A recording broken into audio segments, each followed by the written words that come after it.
Sekarang kita akan belajar konsep turunan untuk menentukan kecepatan dan percepatan. Ini tadi ada, nggak tadi sih, kemarin ada yang minta ajarin untuk membahas ini karena mau presentasi. Jadi ini materinya cuma segini nih, turunan untuk kecepatan dan percepatan. Di awal bab ini Anda telah mempelajari bahwa turunan merupakan laju perubahan fungsi terhadap variabelnya. Jadi apabila fungsinya merupakan fungsi jarak S, S kan jarak, S jarak. Kalau terhadap waktu, waktu ini T. Turunannya merupakan fungsi kecepatan. Jadi kalau diturunkan itu jadi fungsi kecepatan seperti ini. Jarak itu kan dimisalkan jarak,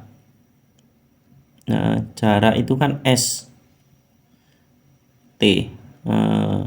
Lalu di fungsi itu misalkan ST gini, jadi jarak per jarak tiap berapa detik gitu. T ini biasanya detik ya, bisa boleh jam, bisa menit, tergantung nanti soalnya. Terus fungsi kecepatan, VT, kecepatan ini disimbolkan V. Kenapa VT? Karena kecepatan saat T, jadi kecepatannya kan tidak konstan, pasti naik turun. Jadi pakai VT.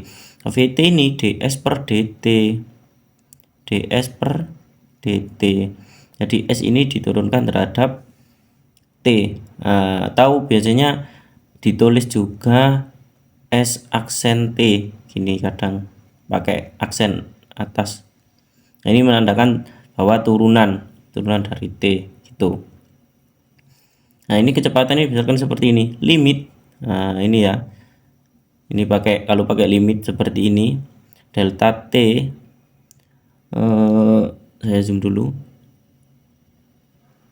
Gini, delta T mendekati 0, ST delta T, seperti ini nanti saya jelaskan di contoh soal biar lebih paham. Nah, kalau cuma melihat di materi pasti bingung kadang. Oke ya. Terus fungsi, sekarang kecepatan kan sudah ini. Jadi turunan dari jarak, turunannya dari jarak.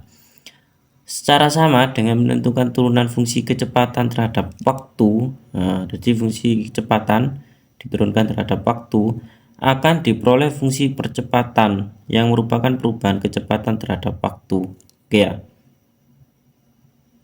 Jadi percepatan,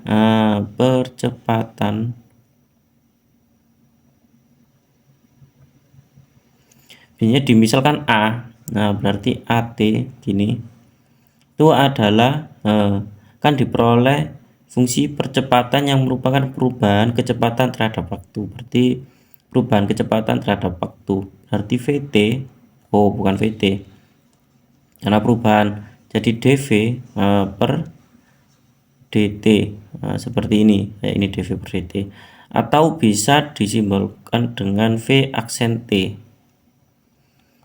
atau bisa juga S double aksen. Ini aksennya ada 2, double aksen T, jadi T nya diturunkan 2 kali, ini menjadi percepatan.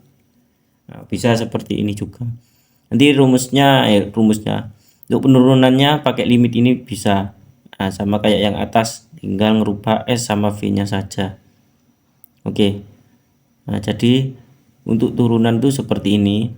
Kita bisa nanti menurunkan langsung atau pakai limit, tergantung yang disuruh di tugasnya pakai apa.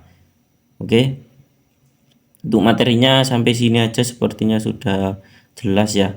Kalau jarak diturunkan itu jadi kecepatan, kalau kecepatan diturunkan jadi percepatan. Seperti itu. Oke, sekian, terima kasih. Kalau ada yang mau tanya pembahasan materi-materi, silakan WA ke saya.